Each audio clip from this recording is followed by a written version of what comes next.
Hi everyone, it's me again. I'm back for another series of interviews. This time I am delighted to say that I am joined by Michelle from WIBS 23. I'm going to let you introduce your official job title and tell us all about your beer story because it's always better when it comes from you than me.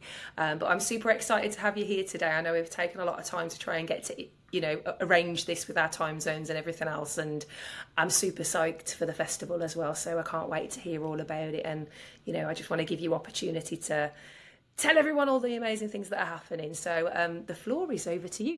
Sure. Thank you, Kimberly.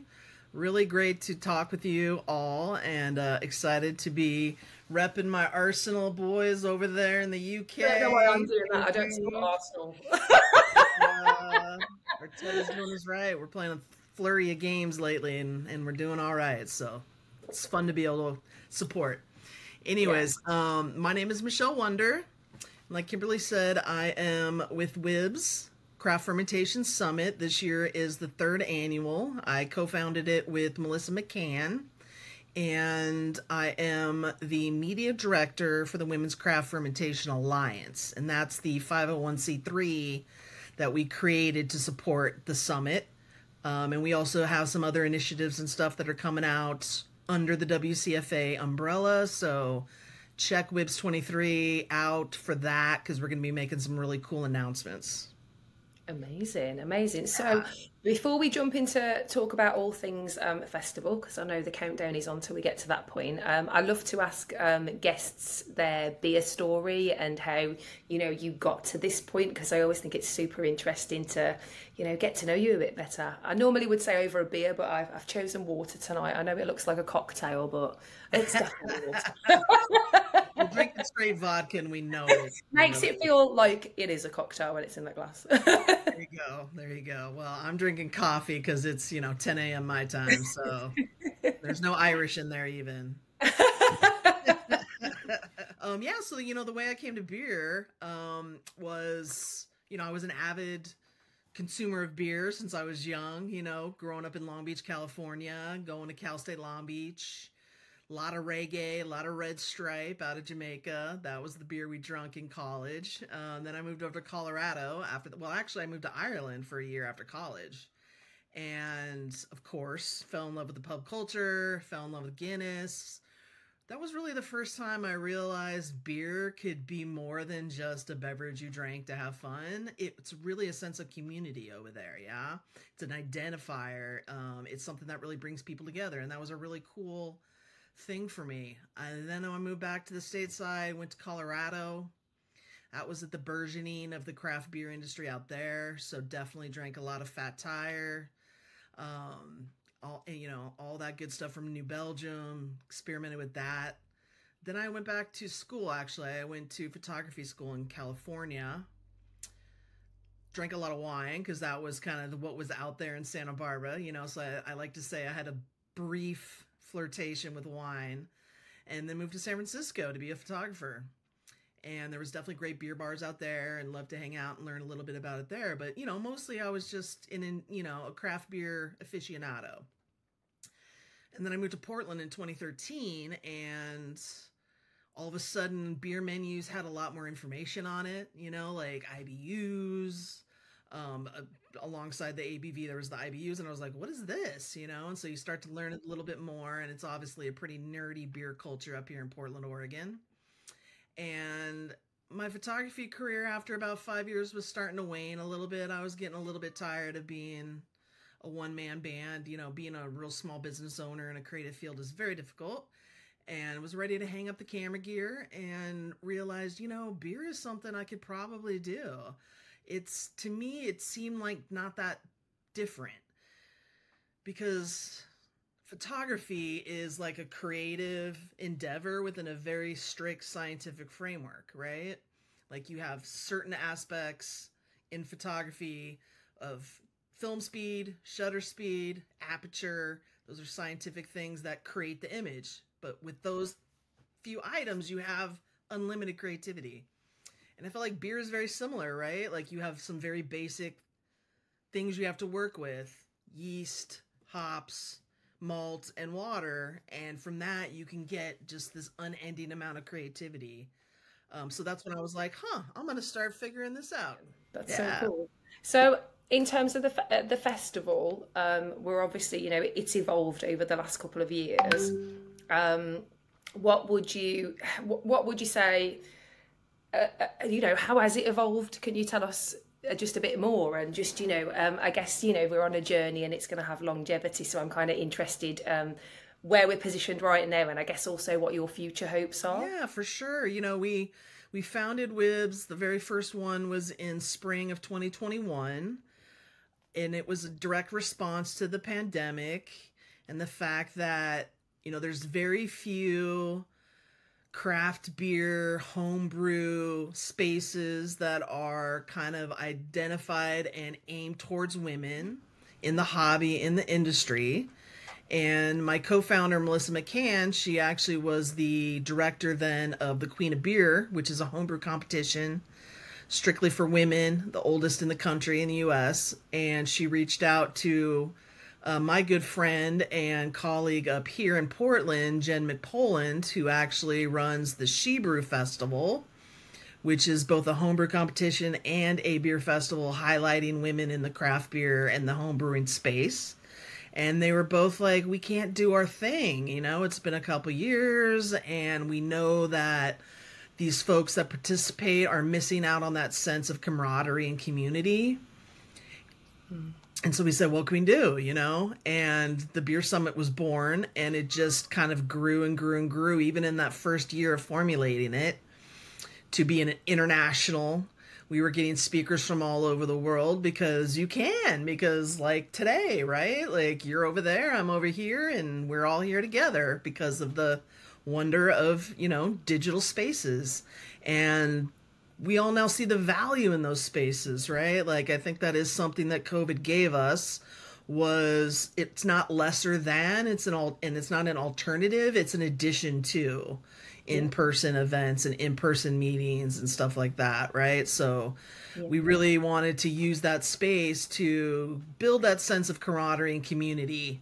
And we feel like the first year was, it was unbelievable. Did you attend the first year, Kimberly? Yeah. Because of the time difference, sometimes it's like picking certain sessions or like, moving them around, whatever else you've got going on. But I quite like the flexibility to be able to do that as well.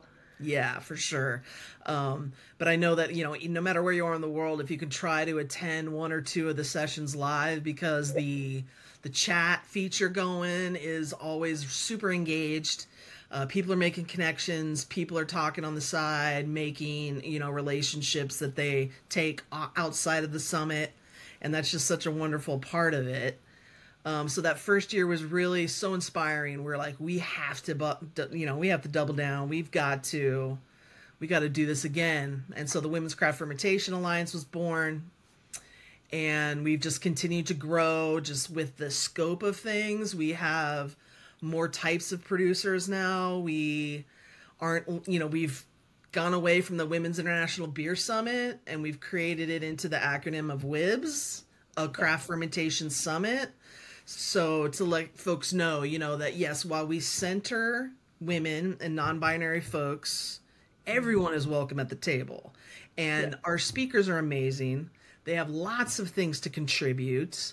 I use the analogy that Serena Williams should not only be a mentor for girls who want to play tennis, she is a mentor for anyone who wants to play tennis. And our speakers are similar. So this year we're definitely opening it up to, we have sake, wine producers, spirit producers, and then also we have more men speaking this year as well. And we really want to get everyone as an attendee to join the community. I guess if someone is kind of thinking, oh God, I'm so, I'm a little bit done with virtual events. What's going to make them hit that buy ticket button? I totally get that. We absolutely get that. And, we have played around with looking at doing some in-person events in place of the summit.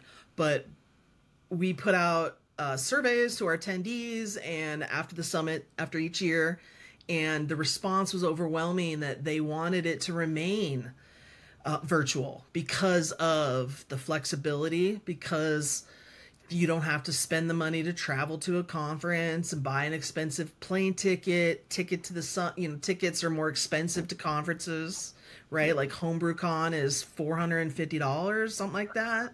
And then you need to spend your money on your hotel and your food, and of course you have a more limited range of speakers as a result, is that they have to travel and come to a location in order to speak. This year we have speakers that are spanning 6 different continents. Antarctica is the only one we didn't get, but yet next time. One of us we are in touch. We are in touch with a bar in Antarctica. So we're very hopeful that maybe next year we can, hit all 7 continents. So it's truly a unique experience when it comes to that. Like I said, the sense of, I know every time I'm at the summit, and I've heard this from other speakers or other attendees, excuse me, they just get this buzz that, of seeing all of these different folks that are interested in something like, something that they're interested in from all over the world. And it's, especially for women, it's a real eye opener that they're not the only ones. You've got a lot of folks who are more isolated in parts of the country or in areas that don't have larger cities and don't have a lot of the, clubs and, beer groups and stuff like that. And so they can really feel like they're part of something and connected to a larger group. And that is highly valuable. Secondary, I will say also all of the sessions are recorded. And so if you purchase a ticket, which is $50 US, gets you 20 plus sessions, hours and hours and hours of content, and they're all available for you to watch on recording after the fact at your leisure. So there's, you don't have to sit in front of your computer 8 hours Saturday and Sunday to get the most out of the summit. You can come back to it on your own time as well. Although it is enjoyable to do it as like a watch party and, have a beer, depending on what time zone you're in. Yeah. Yes. And we have lots of folks that are international. So, we're going to have, we're trying to be time zone friendly. Something new that we're having this year is we're actually having on Friday over on our Crowdcast channel. That's where we host the summit, is Crowdcast, which is a, streaming platform essentially. And we will have free events all day Friday. We're going to be having a Black is Beautiful documentary screening, and we're going to be screening the Girl Beer documentary that was created a couple years ago. And we're going to have screens throughout the day to hit all the different time zones. So check out WCFA.beer and go to the Friday schedule, and you'll see the different time zone screenings that are available, because we don't want to just say we're international. Oh, you just got to deal with 9 a.m. to 5 p.m. Pacific Standard Time. We want to be able to come to people where they are on their time as well. Yeah, that's amazing. And in terms of what's going on this year, is there any particular notable highlights that you want to mention? I know it's kind of like choosing like, a favorite child or a favorite beer. But actually, I feel like, there should be some few ones you should highlight. Oh, yeah, for sure. Yeah, no. The one I'm most excited about, to be honest with you, is a sake presentation that is going to be hosted by a sake journalist and a female sake brewer in Japan. And those, that is not an easy thing to be. It's much more male dominated even than over here with, in the West, which is kind of crazy to think. Considering how male dominated it is in most of those industries. So it's really great. She's an apprentice brewer right now. We've got a great video we're going to be putting up on our social media soon. It's all in Japanese, but you're going to get you're going to get that feeling out of it, of this woman working her way into this industry and being a sake brewer. So we're really excited about that. And I would say Obakang Malape, who is a South African brewer. She is amazing. She has an initiative called Beer is Art. And she is trying to change the way folks view beer drinking in her culture is very much Men get their paycheck on Friday nights and go out and get blotto and act like asses, and drinking beer is toxic in their culture in a lot of ways because of the abuse of it. And so she's really looking towards the younger generation and teaching them that, no, this is a craft. This is an art. Like, let me tell you how you make it. Let's do some talking about like how you can enjoy it and savor it and understand what it is as this really beautiful product that can be enjoyed in a way that is beyond just a tool to cut loose or, etc. So super excited for her talk as well. Amazing. And then in terms of the different types of sessions, just if someone is coming to this for the first time, maybe pick one day and how like an average day runs. Yeah, for sure. I mean, I think that's one of the things I can talk to as far as the evolution of the summit. Initially, it was much more of the one speaker, PowerPoint, let's look at the slides together and we'll just talk, and then a few questions at the end. And while we may have a sprinkling of those, and those are valuable, we know that you can get a lot of, really great educational content in that format. We've definitely discovered that having discussions with multiple folks is more engaging. It can take you places you didn't expect.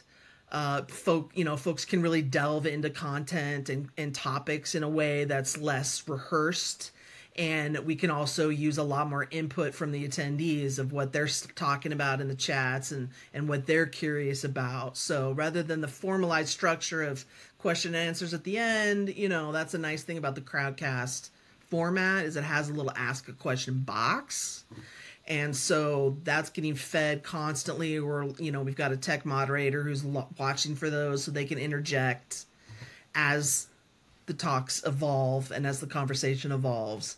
And so that's really great. But yeah, we generally open up with a little, morning session. We're going to have a little meditation moment on Saturday morning, a little bit of intention setting for what we want to get out of the summit for each of us.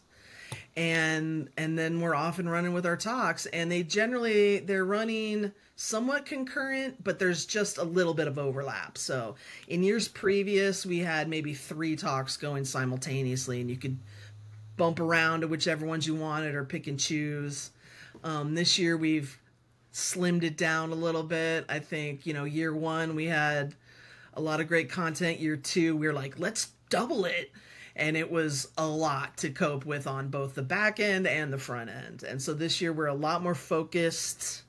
I think that, folks are going to be able to kind of come in here, go in there without it being so like, oh my God, I'm missing out. And then we have a couple of breaks, in the morning, in the midday, and we're going to do these fun little brewery highlights on the side as well, where maybe a session wraps up and then we're just going to visit with a brewery and talk about what they do for like maybe 10 or 15 minutes from someplace else in the world that you've never heard of before.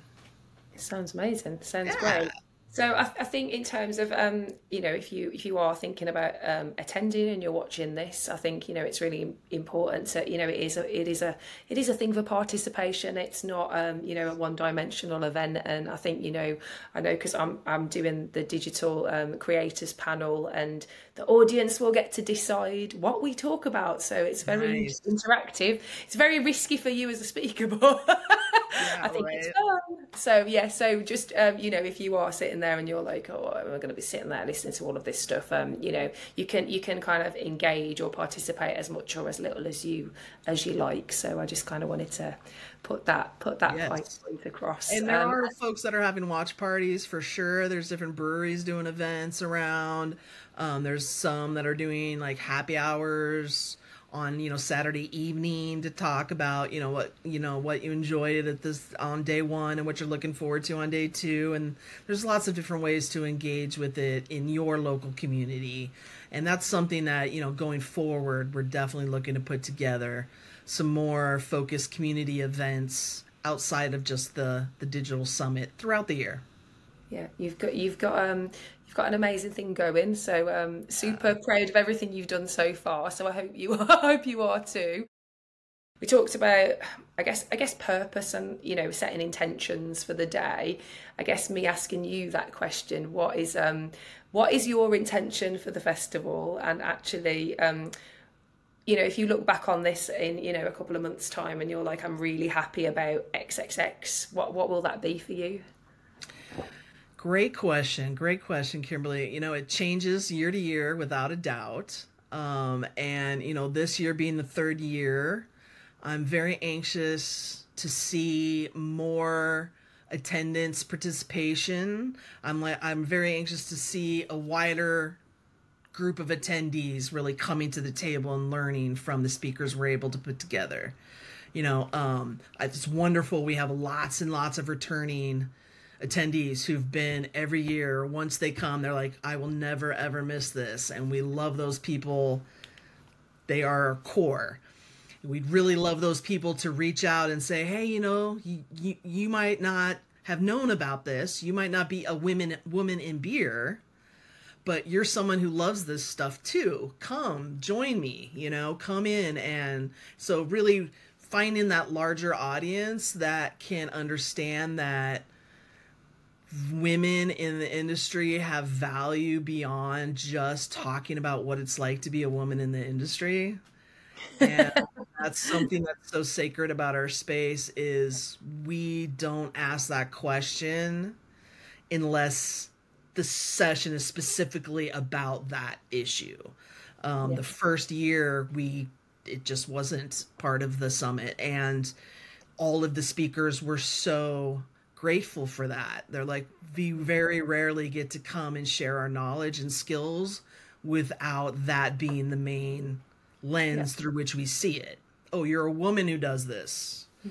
And of course, last year we absolutely had a lot of sessions about that because it was only about 3 weeks after WIBS the first year that Brianne Allen asked her question on Instagram, and the entire reckoning of the craft beer industry came to a fore.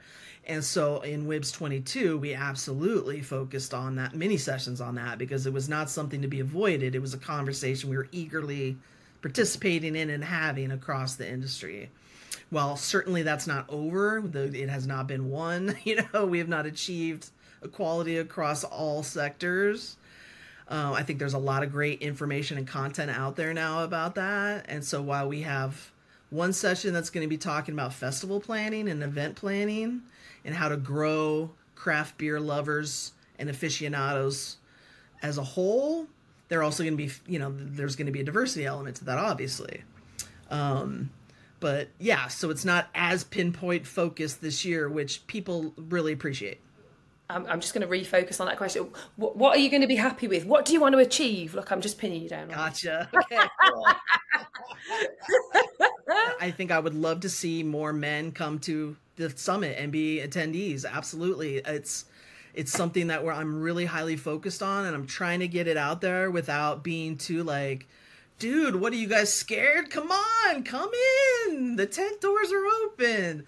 But I feel like I almost have to say that. In a lot of ways, men are very respectful in the fact that, like, hey, you know, it's maybe it's a space that y'all want to have for yourself, and I don't want to come in and taint that.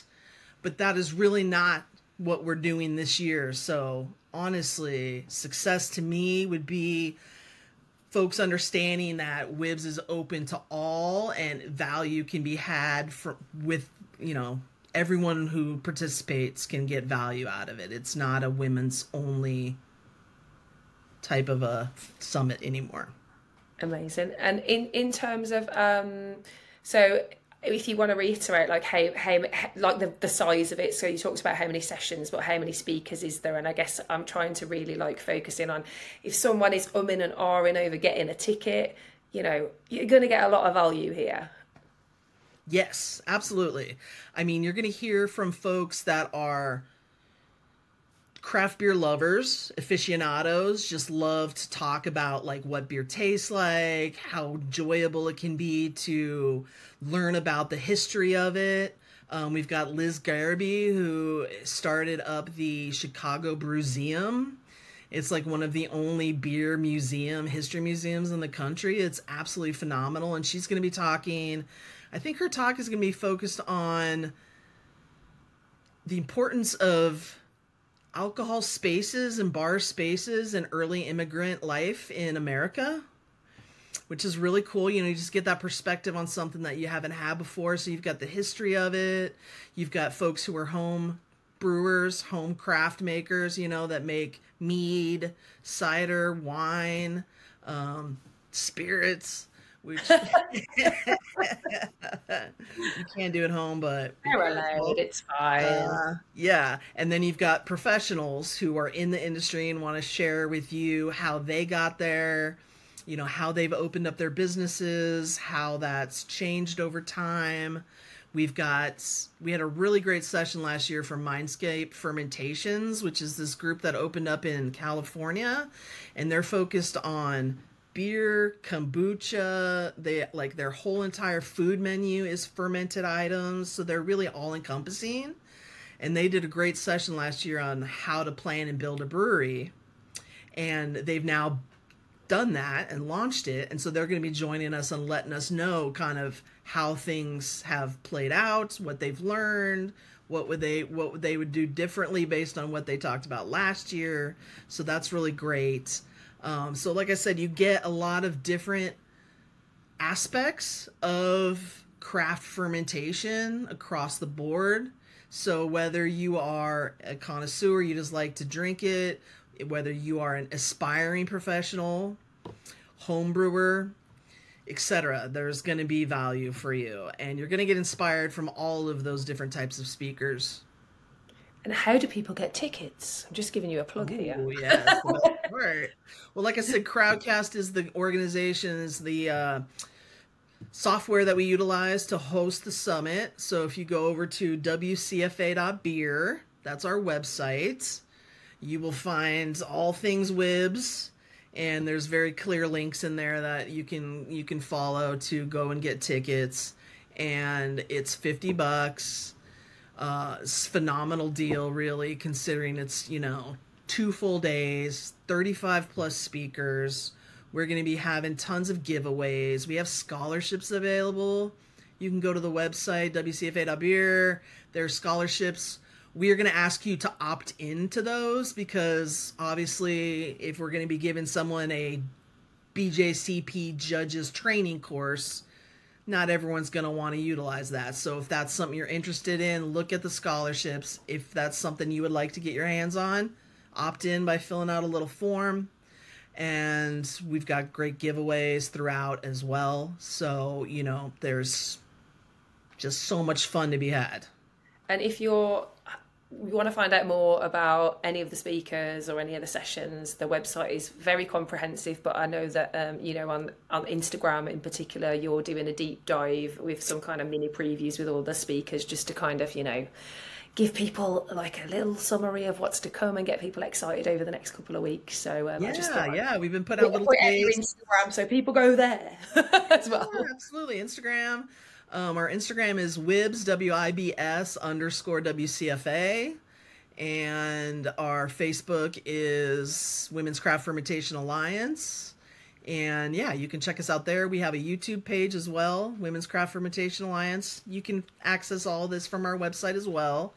And we do have a podcast, the Craft Fermentation Podcast, which actually highlights previous year's talks. So, you know, we have a $50 fee for the summit, but we don't keep it locked behind paywalls by any stretch of the imagination. Like once WIBS is done, we start pushing them out to our YouTube page. We start putting them out on our Craft Fermentation podcast so that you can have them in your ears when you're bopping around doing your day. You know, we all listen to podcasts in unique ways now. It's a really cool way. So, you know, all of the previous stuff is out there. WIBS 23 will be out there as well. We are absolutely open to, if you are have financial hardship and you really, really, really want to come, but the money is too much, just reach out. We will absolutely work with you to find a way to get you there. Oh, that's amazing. Thank you Yeah, so much. And then before, because I know you have to run off soon because you've got an extremely busy day, is yeah. there any final thoughts from you? Anything that you're like, I wish I would have said, or I wish we would have covered? Yeah, well, what's so interesting is I still get people coming to me and saying, like, I can't figure out where the location of your conference is. Where's the summit happening? So I just want to reiterate, this is 100% online, digital. You can attend it from your home, no pants required. You can drink beer in your undies and watch some amazing content from speakers all over the world. UK, Netherlands, Australia, Japan, Germany, South Africa, Canada, America. What gets better than that? Yeah, exactly. Well, cheers to that. Even though I don't have a beer, cheers with my water cocktail glass. Yep, there you go. Cheers. And yeah, I can't wait till the event, and hopefully everybody that's watching will get a ticket, and we can all hang out and get the party started. Yeah, Thank you very much for your time today, and yeah, I can't wait to hang out with you again. so Thank you awesome so to much. have you. Go Arsenal!